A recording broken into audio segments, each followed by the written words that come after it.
MRI ಮಾಡಕ್ ಬಿಟ್ಟು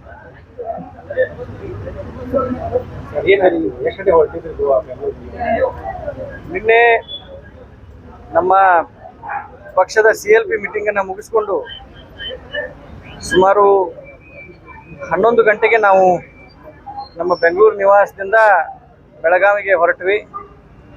ಇವತ್ತು ಸಂಕ್ರಮಣದ ಹಬ್ಬದ ನಿಮಿತ್ತ ಎಲ್ಲ ಮನೆಯವರು ಸೇರಿಕೊಂಡು ದೇವಸ್ಥಾನಕ್ಕೆ ಹೋಗಬೇಕು, ನಮ್ಮ ಮನೆ ದೇವರಾದಂಥ ವೀರಭದ್ರೇಶ್ವರಕ್ಕೆ ಹೋಗ್ಬೇಕಂತ ಒಂದು ಮಾತುಕತೆ ಆಗಿದ್ದರಿಂದ ರಾತ್ರಿ ನಾವು ತರಾತುರಿಯಲ್ಲಿ ನಾವು ಮತ್ತು ಸಹೋದರಿ ಲಕ್ಷ್ಮೀ ಹೆಬ್ಬಾಳ್ಕರ್ ಅವರು 11 ಗಂಟೆಗೆ ನಾವು ಬೆಂಗಳೂರು ನಿವಾಸವನ್ನು ಬಿಟ್ವಿ. ದುರಾದೃಷ್ಟವಶಾತ್ ಬೆಳಗ್ಗೆ 5 ಗಂಟೆಗೆ ಇನ್ನೇನು ಒಂದು 15 ನಿಮಿಷ ನಾವು ಬೆಳಗಾವಿ ಸೇರ್ತೇವೆ ಅಂತ ಒಂದು 15 ನಿಮಿಷ ಸಮಯ ಇತ್ತು. ಅಷ್ಟರೊಳಗೆ ಎರಡು ನಾಯಿ ಅಡ್ಡ ಬಂತು. ಎರಡು ನಾಯಿಗಳು ಒಂದರಿಂದ ಒಂದು ಬಂದಿದ್ದರಿಂದ ಡ್ರೈವರ್ಗೆ ಪಾಪ ಏನು ಮಾಡಲಿಕ್ಕೆ ಸಾಧ್ಯ ಆಗಲಿಲ್ಲ. ಆ ಪ್ರಾಣಿಗಳ ಒಂದು ಜೀವ ರಕ್ಷಣೆ ಮಾಡಲಿಕ್ಕೆ ಅವನು ತರಾತುರಿಯಲ್ಲಿ ಲೆಫ್ಟ್ ಟರ್ನ್ ತಗೊಂಡಾಗ ಗಾಡಿ ಇದ್ದದ್ದು ರಸ್ತೆ ಕೆಳಗಡೆ ಇದ್ದು ಪಕ್ಕದ ಮರಕ್ಕೆ ಡಿಕ್ಕಿ ಹೊಡಿತು. ಆ ಸಂದರ್ಭದಲ್ಲಿ ನಮಗೆ ಒಂಚೂರು ತಲೆ ಇರ್ಬೋದು ಅಥವಾ ಮುಖದ ಬಲಭಾಗದಲ್ಲಿ ಮತ್ತು ಇಲ್ಲಿ ನನ್ನ ರೈಟ್ ಶೋಲ್ಡರ್ ಈ ಭಾಗಗಳಿಗೆ ನಮಗೆ ಪೆಟ್ಟಾಯಿತು. ಮಾನ್ಯ ಮಂತ್ರಿಗಳಿಗೆ ಕೆಲವೊಂದು ಮೈನರ್ ಇಂಜುರೀಸ್ ಜೊತೆಗೆ ಅವರ L1 ಮತ್ತು L4 ಬೆನ್ನು ಮೂಳೆಗೆ ಹೇರ್ ಲೈನ್ ಫ್ರ್ಯಾಕ್ಚರ್ ಆಗಿದೆ ಅಂತ ಈಗಾಗಲೇ ವೈದ್ಯರು ಹೇಳಿದ್ದಾರೆ. 1 ತಿಂಗಳ ಬೆಡ್ ರೆಸ್ಟ್ ಅವ್ರಿಗೆ ಹೇಳಿದ್ದಾರೆ. ಬಟ್ ಇವಾಗ ನಾನು ಮಾತಾಡ್ಸ್ಕೊಂಡು ಬಂದೆ, ಬಿಕಾಸ್ ಬೆಳಗ್ಗೆ ನಾನು ಟ್ರೀಟ್ಮೆಂಟ್ ಮುಗಿಸ್ಕೊಂಡು ಮನೆಯಲ್ಲೆಲ್ಲರೂ ಗಾಬರಿ ಇದ್ದರು ಅಂತ ಮನೆಗೆ ಹೋಗ್ಬಿಟ್ಟು ಮನೆಯವ್ರಿಗೆಲ್ಲ ಸಾಂತ್ವನ ಹೇಳಿಬಿಟ್ಟು ಇವಾಗ ಮತ್ತೆ ಬಂದು ಅಕ್ಕ ಅವ್ರಿಗೆ ಭೇಟಿ ಆದೆ. ಮಾತಾಡ್ತಾ ಇದ್ದಾರೆ, ಚೆನ್ನಾಗಿ ಮಾತಾಡ್ತಾ ಇದ್ದಾರೆ. ಒಂಚೂರು ನೋವಿದೆ ಅವ್ರಿಗೆ, ಆ ನೋವು ಸಾಕಷ್ಟು ನೋವಿದೆ, ಸರಿಯಾಗಿ ಮಾತಾಡ್ಲಿಕ್ಕೆ ಬರ್ತಾ ಇಲ್ಲ ಅವ್ರಿಗೆ. ಆದರೂ ಕೂಡ ಅವ್ರು ಧೈರ್ಯವಾಗಿದ್ದಾರೆ. ಮಾಧ್ಯಮದ ಮೂಲಕ ಎಲ್ಲರಿಗೂ ನಾನು ಹೇಳಲಿಕ್ಕೆ ಬಯಸ್ತೀನಿ, ಅವರು ಅಪಾಯದಿಂದ ಇವಾಗ ಹೊರಗಿದ್ದಾರೆ. ಯಾರೂ ಆತಂಕ ಪಡುವ ಅವಶ್ಯಕತೆ ಇಲ್ಲ.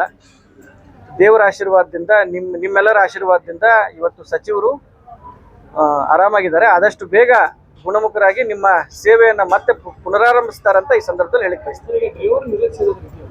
ಇಲ್ಲ ಇಲ್ಲ ಇಲ್ಲ ಪಾಪ ಶಿವು ಅಂತ ತುಂಬ ಒಳ್ಳೆ ಡ್ರೈವರು. ಒಂದು 10-15 ನಿಮಿಷದ ಹಿಂದ್ಗಡೆ ನಾನು ಅವನು ಮಾತಾಡಿದ್ವಿ, ಪೆಟ್ರೋಲ್ ಹಾಕ್ಸ್ಕೊಳ್ಬೇಕಪ್ಪ ನೋಡು ಕಾಟ ಕಡಿಮೆ ಐತೆ ಅಂತ ನಾನೇ ಹೇಳಿದೆ ಅವಂಗೆ. ಇಲ್ಲಣ್ಣ ಇನ್ನೊಂದು 15 ನಿಮಿಷನಾಗ ಬೆಳಗಾವಿ ಮುಟ್ಬಿಡ್ತೇವೆ, ಪೆಟ್ರೋಲ್ ಹಾಕ್ಸ್ಕೊಳ್ಳೋದು ಬೇಡ ಅಂತ 10 ನಿಮಿಷದಿಂದ ಮಾತಾಡಿದ್ವಿ ಇಬ್ಬರು, ನಾನು ಅವನು. ಚೆನ್ನಾಗೇ ಸ್ಪಂದನೆ ಮಾಡಿದ. ನಾನು ನನ್ನ ಅವ್ರ ಜೊತೆ ಕಂಟಿನ್ಯೂಸ್ ಆಗಿ ಮಾತಾಡ್ಕೊಂಡೇ ಬಂದೆ. ನಾನು ಗನ್ಮ್ಯಾನನ್ನು ವಿಚಾರಿಸಿದೆ, ಏನಾಯ್ತಪ್ಪ, ನಮ್ಮ ಗನ್ಮ್ಯಾನ್ ಹೆಸರು ಈರಣ್ಣ ಏನಾಯ್ತಪ್ಪ ಅಂತ ವಿಚಾರಿಸಿದಾಗ, ಅಣ್ಣ ನಾಯಿಗಳು ಬಂತು, ಆ ನಾಯಿಗಳನ್ನ ತಪ್ಪಿಸ್ಲಿಕ್ಕೆ ಹೋದಾಗ ಈ ಒಂದು ದುರ್ಘಟನೆ ಆಯ್ತು ಅಂತ ಅವನು ಹೇಳಿದಾನೆ. ಡ್ರೈವರ್ ತುಂಬಾ ಒಳ್ಳೆ ಡ್ರೈವರು, ಚೆನ್ನಾಗಿ ಡ್ರೈವಿಂಗ್ ಮಾಡಿದ್ದಾನೆ. ಅವನದೇನು ರೈಟ್ ಸೈಡ್ ಕ್ಯಾಂಟರ್ ಇತ್ತು, ಅದಕ್ಕೋಸ್ಕರ ಸರ್ವಿಸ್ ರಸ್ತೆಗೆ ಹೋಗ್ಬೇಕಾಯ್ತು ಅಂತ. ಹೌದು ಅದು ಏನಾಯ್ತು, ನಾಯಿಗಳು ಬರೋದಕ್ಕೆ ಮತ್ತು ಅದ್ರ ಮುಂದ್ಗಡೆ ಒಂದು ಸ್ಲೋ ಮೂವಿಂಗ್ ಕಂಟೈನರ್ ಎರಡೂ ಇರೋದ್ರಿಂದ ಈ ಒಂದು ದುರ್ಘಟನೆ ಸಂಭವಿಸ್ತು. ಇಲ್ಲ, ಬೆಂಗಾವಲ್ ವಾಹನ ಇರಲಿಲ್ಲ. ಅದು ರಾತ್ರಿ CLP ಮುಗಿದ ಮೇಲೆ ನಾವು ಲೇಟಾಗಿ ಅಲ್ಲಿಂದ ಬಿಟ್ಟೋದ್ರಿಂದ ಯಾರಿಗೂ ಇನ್ಫಾರ್ಮ್ ಮಾಡಿರಲಿಲ್ಲ. ಅದು ಬೆಂಗಾವಲು ವಾಹನದ್ದು ಯಾವುದು ಇರಲಿಲ್ಲ. ಇನ್ನೇನು ಒಂದು 15 ನಿಮಿಷದಲ್ಲಿ ಬೆಳಗಾವಿ ಮುಟ್ತಿದ್ವಿ, ಅಷ್ಟರೊಳಗೆ ಇದೊಂದು ಘಟನೆ ನಡೆದೋಯ್ತು.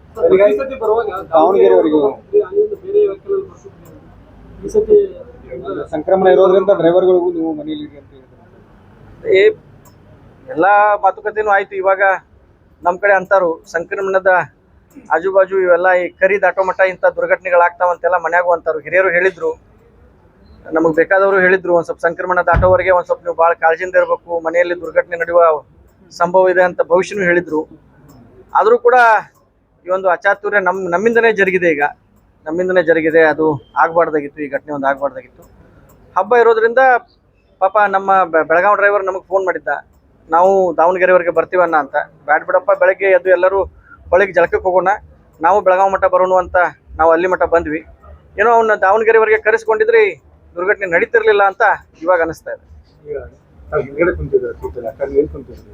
ಹೌದು, ನಾನು ಡ್ರೈವರ್ ಹಿಂದ್ಗಡೆ ಕೂತಿದ್ದೆ, ಗನ್ಮ್ಯಾನು ಮತ್ತು ಡ್ರೈವರ್ ಮುಂದೆ ಕೂತಿದ್ರು, ಗನ್ಮ್ಯಾನ್ ಹಿಂದ್ಗಡೆ ಮಂತ್ರಿಗಳು ಕೂತಿದ್ರು. ಸೊ ಈ ಎಲ್ಲ ಘಟನೆ ನಡೆದೋಯ್ತು. ಬಟ್ ಆದಷ್ಟು ಬೇಗ ಮಂತ್ರಿಗಳು ಚೇತರಿಸ್ಕೊಳ್ತಾರೆ ಅಂತ ನನಗೆ ಅನಿಸ್ತದೆ. ಡ್ರೈವರ್ಗೆ ಒಂಚೂರು ಸೂಪರ್ಫಿಷಿಯಲ್ ಸ್ಕ್ರಾಚಸ್ ಇದೆ ಮೈ ಮೇಲೆ. ಗನ್ಮ್ಯಾನು ಒಂದು ಸ್ವಲ್ಪ ಶೋಲ್ಡರ್ ಇಂಜುರಿ ಇದೆ ಅಂತ ಪಾಪ ನಾನು ಬೆಳಗ್ಗೆ ಹೇಳಿದಾಗ, ಇವಾಗ ಒಂದು ಎಲ್ಲ ಸ್ಕ್ಯಾನಿಂಗ್ ಎಲ್ಲ ಮಾಡಿಸಿದ್ಮೇಲೆ ಏನು ಶೋಲ್ಡರ್ ಇಂಜುರಿ ಇದೆ ಏನು ಬಂದಿಲ್ಲ. ಸಿಂಪಲ್ ಪೇನ್ ಕಿಲ್ಲರ್ ಮೇಲೆ they will be all right. ಎಲ್ಲರೂ ಮಾತಾಡಿದ್ದಾರೆ, CM ಅವರು ಮಾತಾಡಿದ್ದಾರೆ, ಎಲ್ಲ ಸ್ಪೀಕರ್ ಸಾಹೇಬರು ಮಾತಾಡಿದ್ದಾರೆ, ವಿಧಾನ ಪರಿಷತ್ ಸ್ಪೀಕರ್ ಸಾಹೇಬರು ಮಾತಾಡಿದ್ದಾರೆ, ಹೋಮ್ ಮಿನಿಸ್ಟರ್ ಮಾತಾಡಿದ್ದಾರೆ. ಪಕ್ಷಾತೀತವಾಗಿ ವಿರೋಧ ಪಕ್ಷದಿಂದನೂ ಎಲ್ಲ ಸೀನಿಯರ್ ಲೀಡರ್ಸ್ ಮಾತಾಡಿದ್ದಾರೆ. ಈಗಾಗಲೇ ಪ್ರಹ್ಲಾದ್ ಜೋಶಿ ಅವರು ಫೋನ್ ಮಾಡಿದರು. ಒಟ್ಟಾರೆ ಎಲ್ಲರೂ ಲಕ್ಷ್ಮೀ ಹೆಬ್ಬಾಳ್ಕರ್ ಅವರ ಆರೋಗ್ಯವನ್ನು ಮತ್ತು ನಮ್ಮ ಆರೋಗ್ಯವನ್ನು ವಿಚಾರಿಸಿದ್ದಾರೆ. ಅವ್ರಿಗೆಲ್ಲರಿಗೂ ಧನ್ಯವಾದಗಳು. ಅದೇ ರೀತಿ ನಾವು ಬೇಗ ಗುಣಮುಖರಾಗಿ ಮತ್ತೆ ಸಮಾಜ ಸೇವೆಯನ್ನು ಮುಂದುವರಿಸ್ತೀವಿ ಅಂತ ನಿಮ್ಮ ಮೂಲಕ